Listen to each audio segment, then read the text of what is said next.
Hello everyone, welcome to another edition of the Round Table Talks. We're talking participation tonight. My name is Mo, I'm a Development Officer for New South Wales. To the right of me I've got Amanda Barrington from Softball Campbelltown, Sabrina Kaufman from North Shore, and Prue Adams from Wagga Wagga Softball. So I'll give you Amanda to introduce yourself to everyone. Tell everyone a bit about yourself. Hi, I'm Amanda Barrington. I'm the current secretary at Softball Campbelltown. I've been playing and coaching and scoring for years. The two boys play, and so does my husband, JB. I'm Sabrina, people call me Sam. I'm from North Shore. I've been playing since I was 6 as a T-baller. I coach and help out, and I'm currently on the committee for in a recruitment role and development role, moving into reps at the moment, and both my kids played, and just think the game is amazing. I'm Prue Adams, I'm from Wagga, I am currently Communications Coordinator, which we used to be called Secretary. My kids both play, I score, and we just hope that we can keep softball going in Wagga and rebuild our numbers. Fantastic. Well, ladies, we're talking participation this afternoon, and what we'll do is we'll go through what everyone's doing at an association level. We'll build towards New South Wales because there's a lot of fantastic ideas and programs that we have, and I'm sure you're doing as well. So I know from a Softball Campbelltown point of view, if I can start with Mothers and Friends, was it something that Softball New South Wales introduced last year? Softball Campbell's taking it up? Yeah, this is our second year of doing it. Last year was fantastic. We had 12 ladies register. 2 of those ladies went on and played on the over 35 state in our team. This year we've got 6 or 7. We just had a new lady register this week.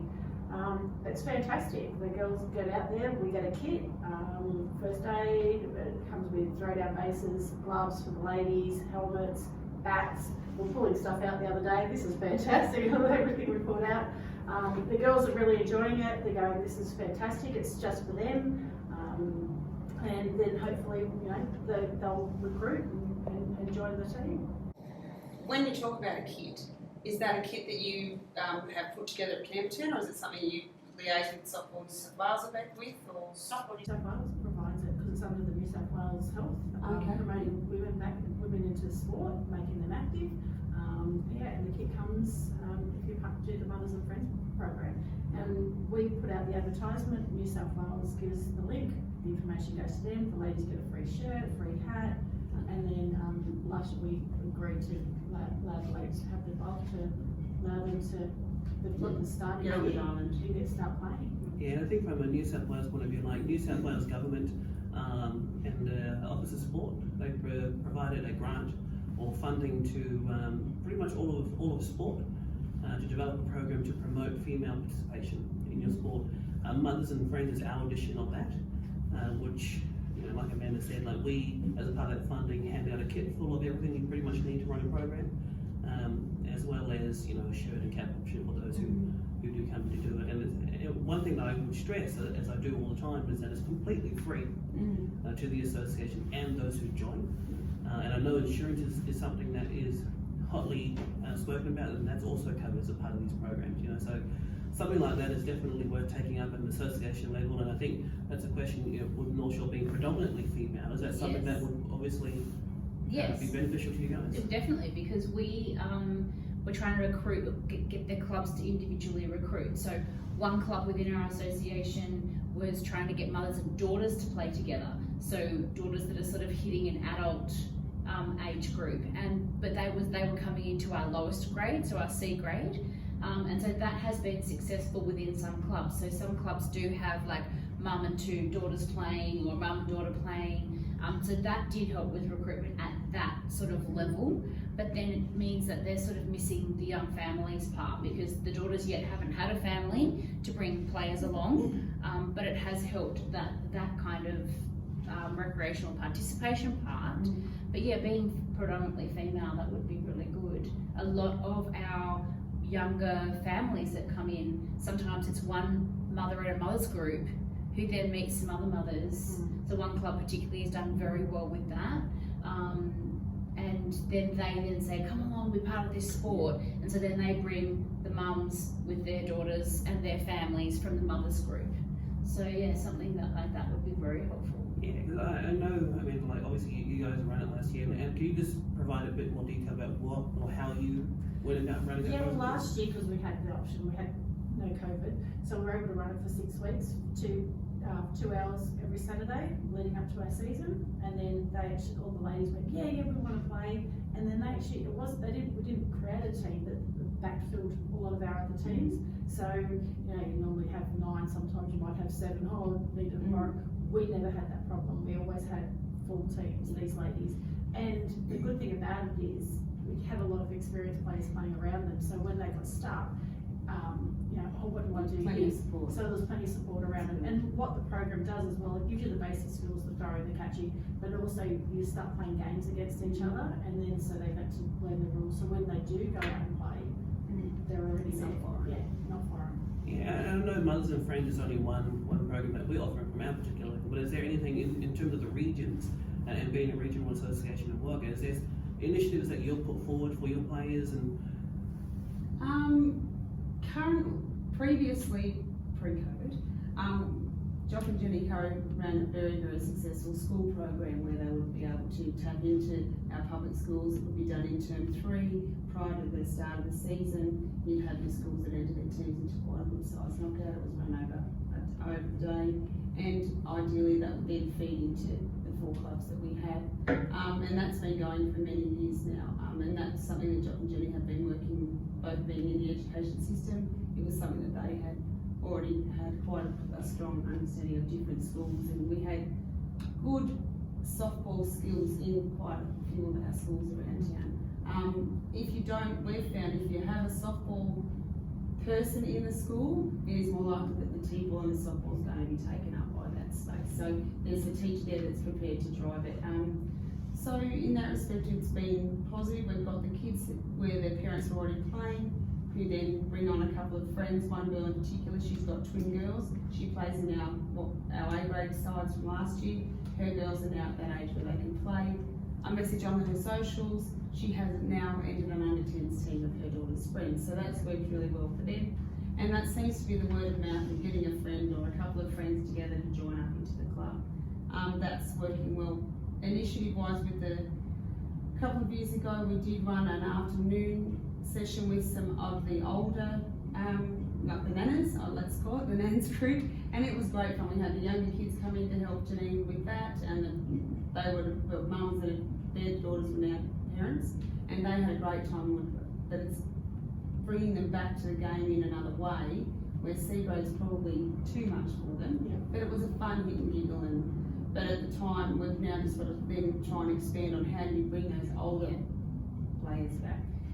So we did a Thursday night up at one of the club's ovals, not our main association, where we played a twilight game, and when we relied on families and friends or even workmates to get together, but it was mixed, played with an ROV ball, so it was a modified game, and it was Twilight series on a Thursday night. But that wasn't during our normal season, that was in our off season.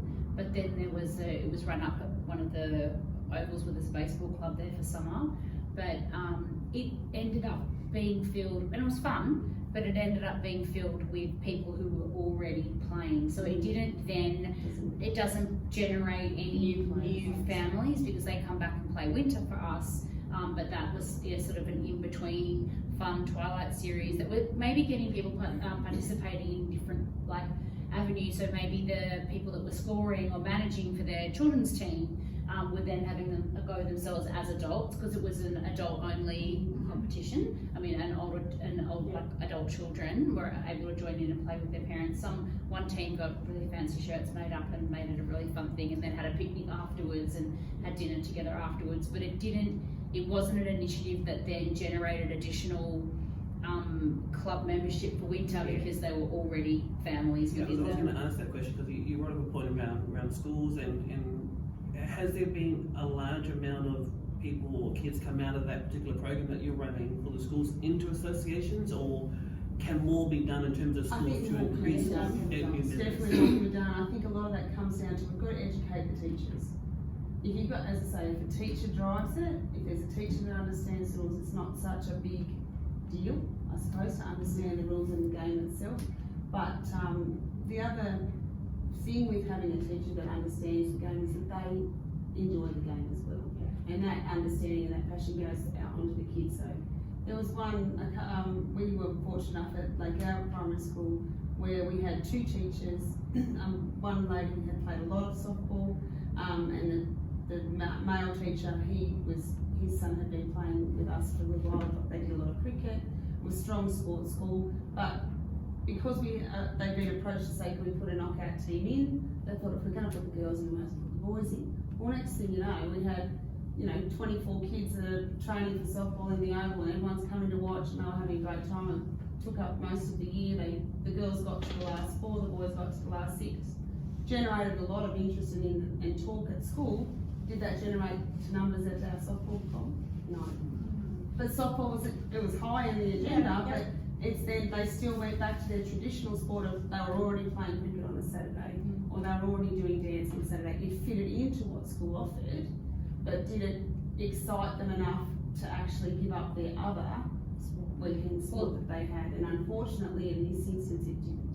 Yeah. And so that's still that frustration of it's out there, it's happening, they're enjoying it, they're having a great time, we're driving all over New South Wales. So do you think the main issue there is kind of the follow-through post participation at that particular event, or do you? They were already playing another sport and it was offered at school, so they took it up because they thought it was something different and it was enjoyable. A great time to hang out with your peers, but did I have that availability in my schedule? No, they actually didn't. We had the same problem.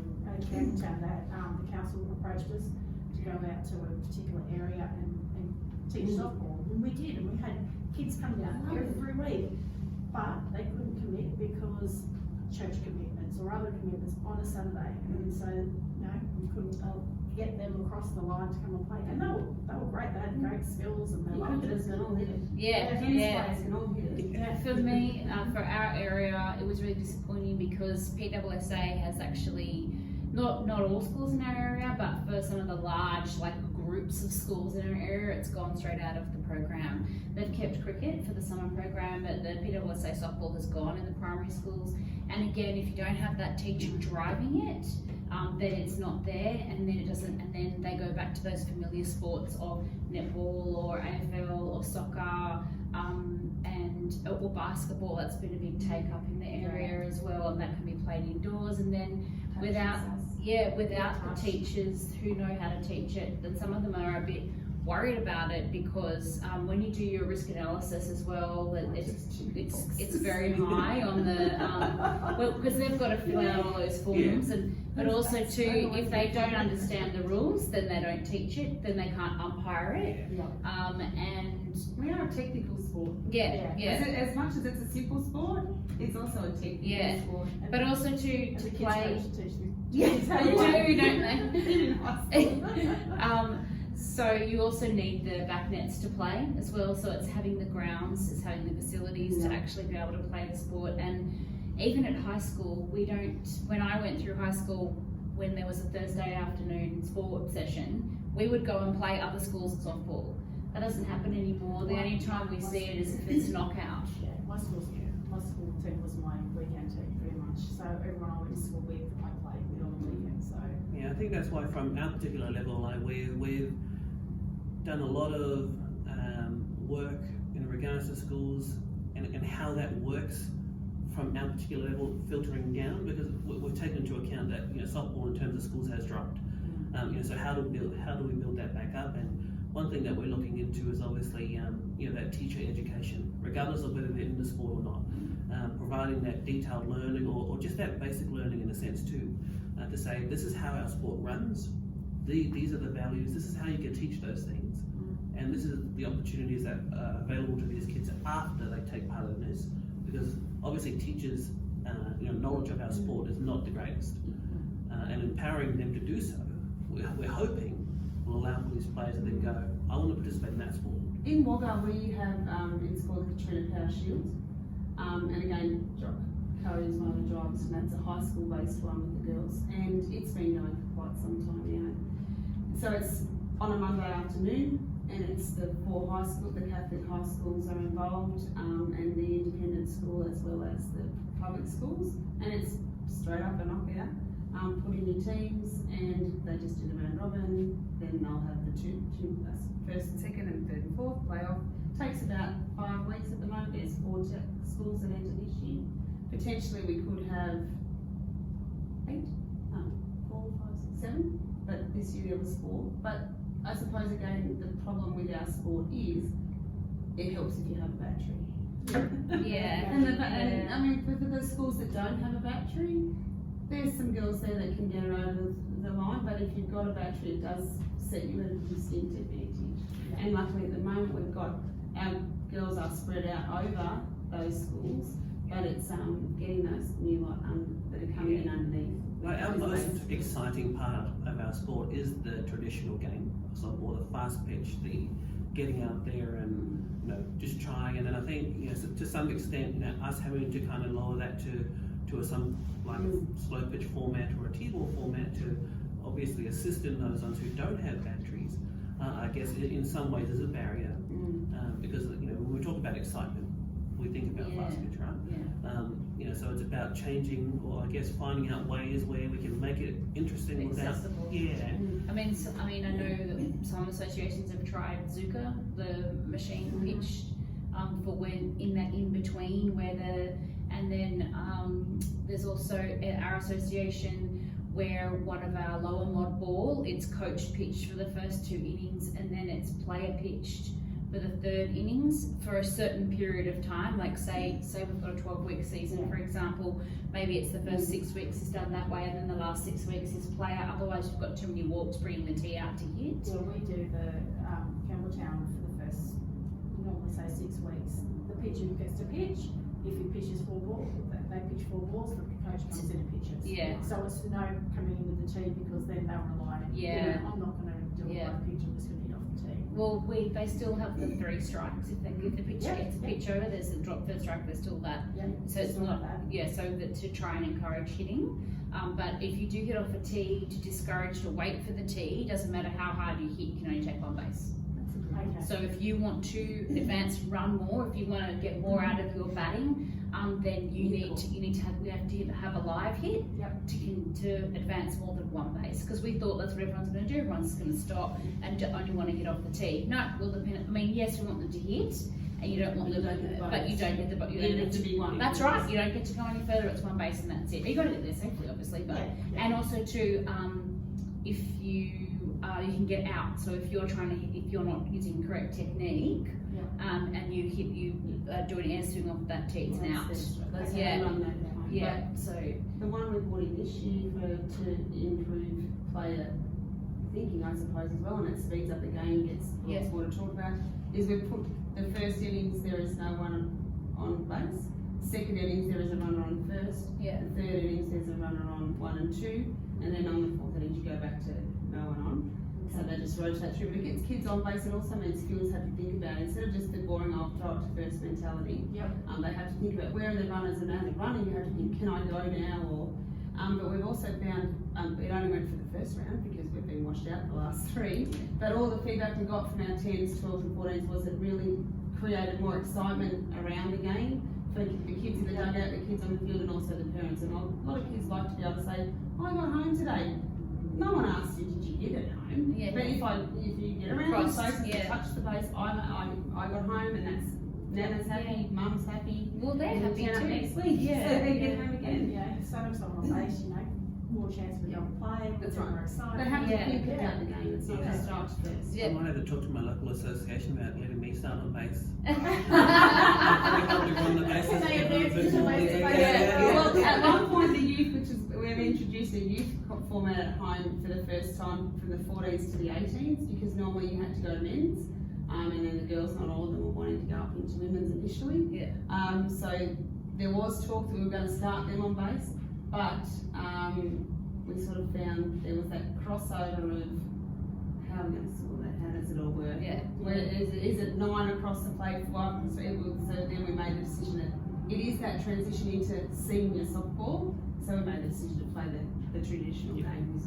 So another thing we did to try and increase that excitement for the next level up was we had 10 minutes. So each session was a 10-minute session, and then if you got an out, that removed a run. So the scorers did have to come up with different ways to score, but it just meant that the batting was quick and fast, and it kept everyone moving. And then it was pitch and hit as many balls as you can, because it kept it running. And then every time there was a 10-minute changeover, it wasn't the 3 outs was a changeover. We actually proposed something similar this year, but we ended up, well, thanks to the weather, we haven't been able to. We were able to get started on the 6th of November. And the other option was that we were considering doing a fast 4, same type of thing. 20 minutes, you get 20 minutes to go out there and back. The other team gets a field, you then cross over. No warm up for your pitches, you've got to get that sorted yourself. And so you have literally 2 lots of batting sessions and 2 lots of fielding sessions in your hour game. Oh no, it's hour and a half, 80 minutes. So that was a way of maybe thinking, how can we make this more on a short-term basis, or it would be something we may even look to do even as business houses or something like that, where you can get workmates together, and the 10-minute option is something that would even shorten it more and get more people happening. But we sort of thought it's a way to speed it up without the 3 outs, go and sit down. It means you can hit away and just go through it in that 20. If you get 10 runs, if you get 10, if you get 2, you get 2. I guess the main point there is is that associations are willing to adapt to obviously make our sport more exciting to the young ones and the adults all the same. And I guess another initiative that was kind of looked at earlier this year was the SSA L League that Campbelltown River had, and the pilot program. So Campbelltown and Georges River had a pilot program. So 4 games.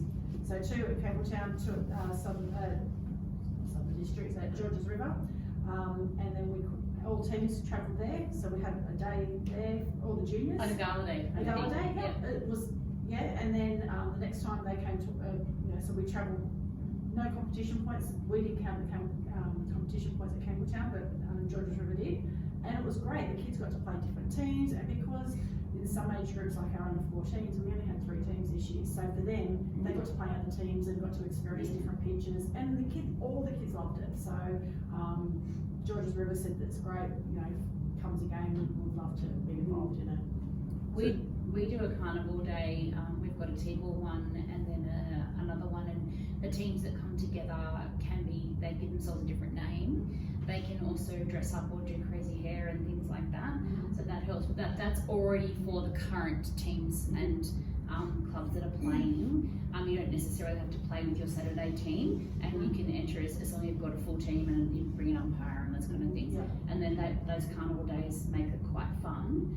But again, that would only sort of help with people saying, "Oh, I love the season because we had that carnival day, we had that this day." It's not actually about bringing new players in. It's about giving value adding, the people that are already there. We're looking at creating a T-ball tournament. So 6 weeks, 6 weekends. Anyone can come. So I mentioned it we've got RBI at Smeaton Grange, and then baseball background, a lot of baseball. He said, fantastic, we do it at under 10s. He goes, because they don't have competition in baseball for under 10-year-olds. He goes, I'll have to. She goes, I can get teams there. So we're going to do it this year because we've got a new club. Our club house got knocked down. So that's something we're going to do next year. We're going to work out. Please on Create Talk.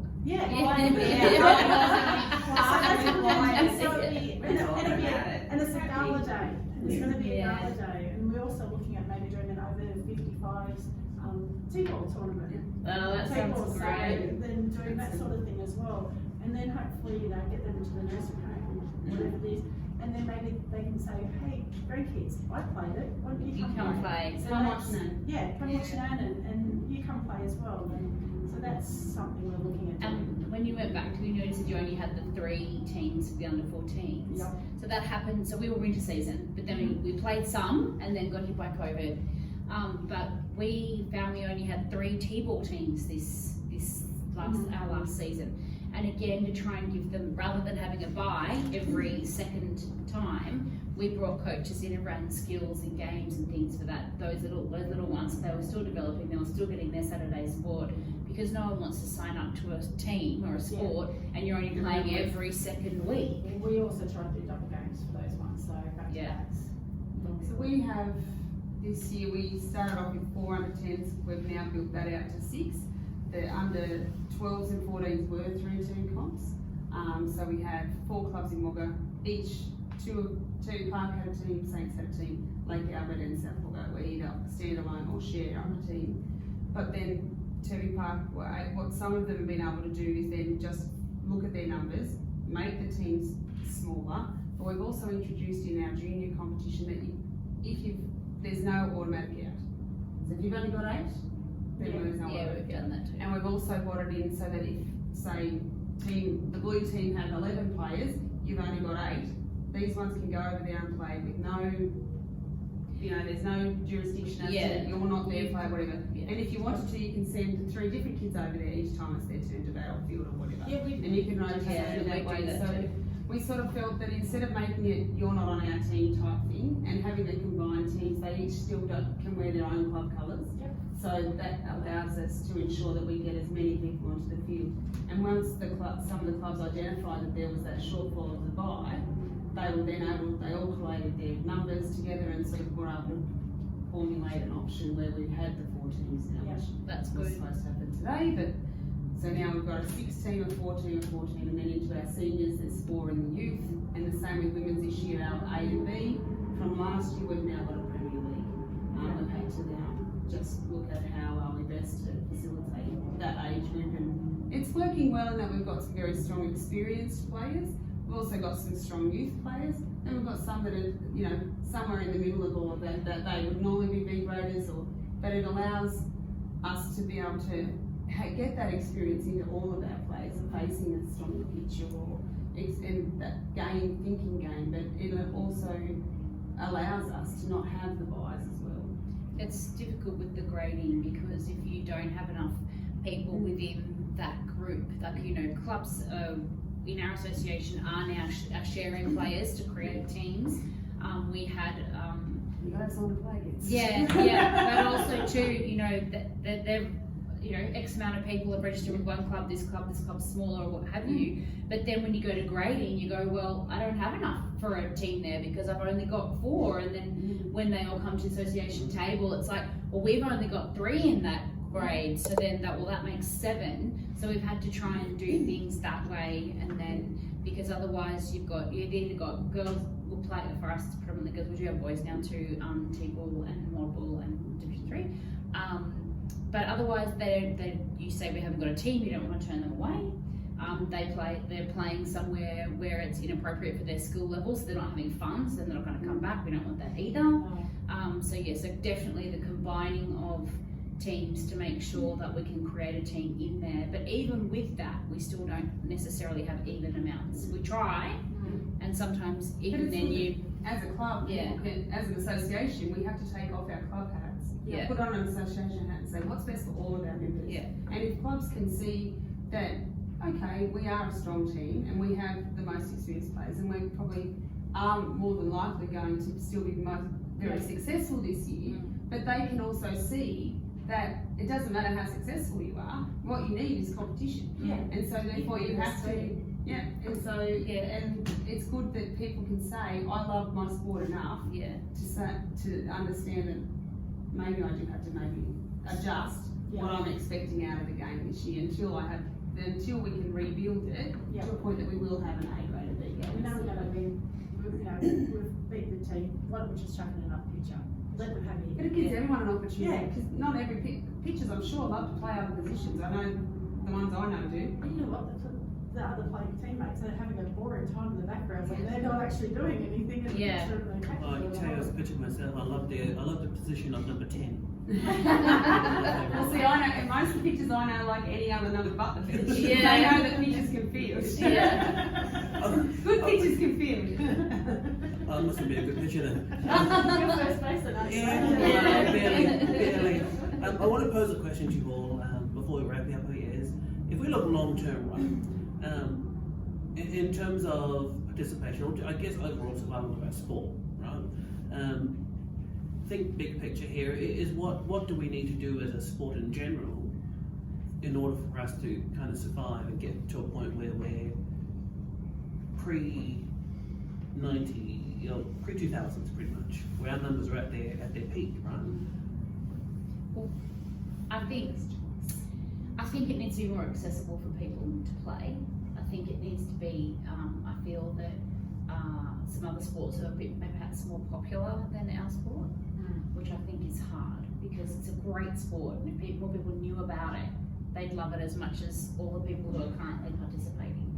I think to access it, we're going to try, because obviously triangle down in juniors and feed to your seniors, we're going to try bring a friend, and if you bring a friend, there's some kind of incentive of your registration. Something, yeah, and so we're trying to bring that in. We're also trying to look at, do we bring in like a corporate, Friday night game for adults, and then hopefully if the families get involved, that brings in there. We're starting a subcommittee for recruitment, and we're sort of throwing ideas around yet, so nothing's kind of concrete, or we're going to try and pick two and run with two that we've got. The T-ball one, I think that's definitely on the table. We've tried to put in a grant for that to help offset the idea that if you bring in a friend, your registration fees get covered and to cover some of our equipment. So I think if that grant comes in, we're definitely going to try and run with that. But the other idea is to twilight games or games. So if they're committed elsewhere for a sport or a dance or something else on a Saturday, can they access our sport on another day? Does it always have to be Saturday softball? Can we convince our councils to give us more ground, more ground usage? But that then means the infrastructure of building those back nets, that kind of thing. Because I feel like we are limited of where we can play our sport. And sport is expensive setup wise. Yes, and absolutely. Infrastructure. Yes. We're getting new safety nets. We just on Diamond 4, and they're not only, but they're a good size, but they don't include the covered dugouts and things like that.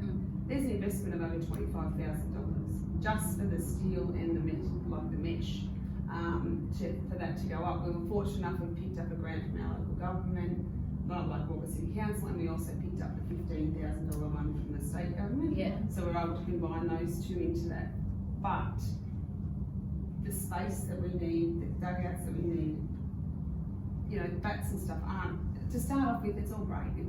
But we still have to have a helmet. We still need a bat. We still need a glove. Gloves. You're talking about $200 there to set someone up, really, at a base. Then you've got to get them out of shin pads, whatever. Helmet. See. But anyway, we won't talk about that. But then everyone's, the face mask it's an uptake that I don't know. Sometimes all of those extras are what are stopping people playing. If it's that dangerous that my child needs to wear a face mask in the infield, is this a sport I want my kid to play when I can go and play touch? Or basketball. Yeah, we bubble up. Yeah. We bubble out. Yeah. The sport does not need bubble wrap. As soon as they go from T-ball, they get And they have to slide. How can they slide? So, oh my God, dirty. It's fun. But, I don't know, from our end, regionally in Wallabes, there are children that wear face masks, and that's their choice, and I totally think that it's definitely necessary in some areas. But I wouldn't say that in a mouth guard, shin pads, and are those in a face mask for an infielder. You've got a glove. You've got legs. Yeah. You can move out of the way. But even if the parents choose to buy that, it's Totally. still harder to set But up. for some of them, Yeah. but there are, I think, for some where they say it's compulsory. Well, you've just added Yeah. a large amount of money there where you go, well, hang on, can touch $35 and a pair of footy boots, Yeah. run around out there in your lycra shorts, and that's how big And basketball's the same. So that's what I'm saying. Like some plays football in winter, and last year my $100 active kids voucher covered his shorts, his socks, and training shirt, drink bottle, and a bag. And that's his registration. At home in Walker, our registers we cap our junior ones to around that $100 mark, but it's the extras on top of that that become the problem. It covers your fees, but it's the extras on top of that. But they've got a lot of funding, like football. So All right, Naomi, well, let's give us your final. We'll try and find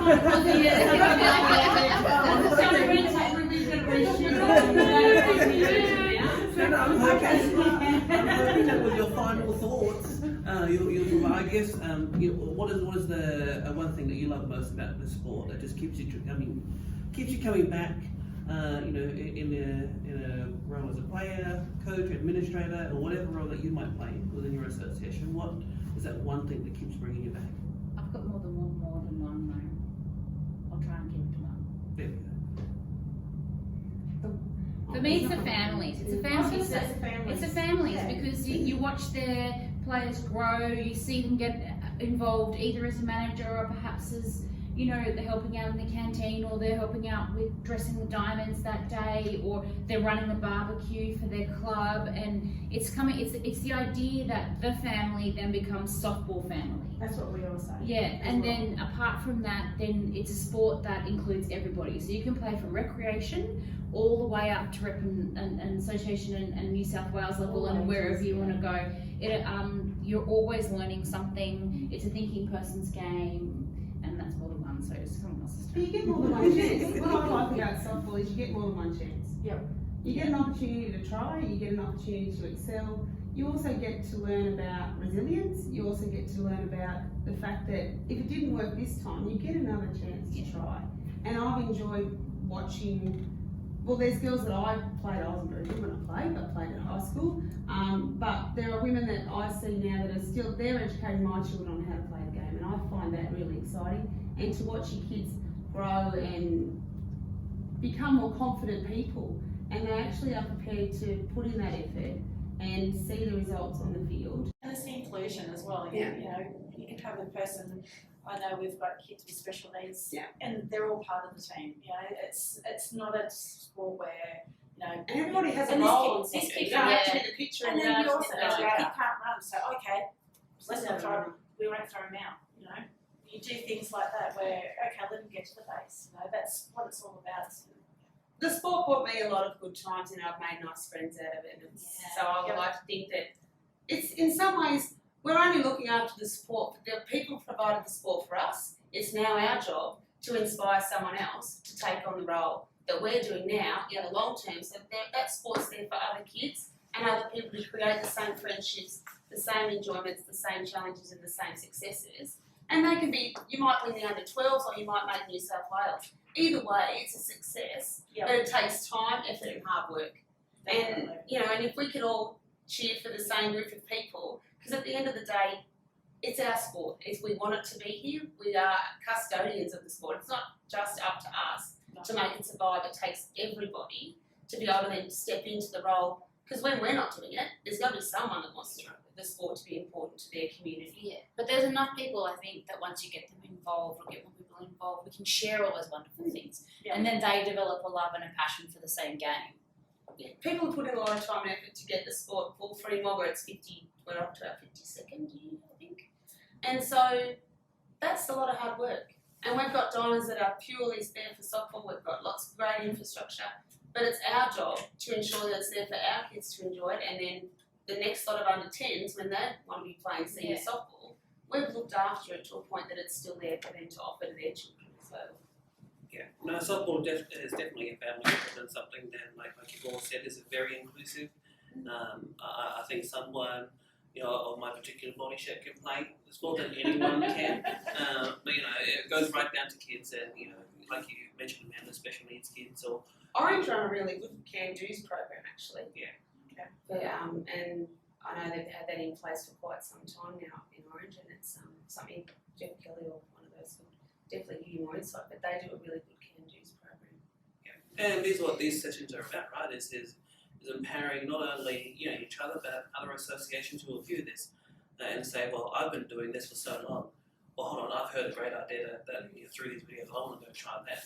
Let me speak to a crew and see what they're doing and how they've done it. Or let me speak to Amanda about all these other stuff that can go and do it. So it's definitely been intuitive. So I'm deeply grateful for you all for being here this afternoon. I hope that everyone has learned something. And thank you very much on behalf of New South Wales. Thanks for having us.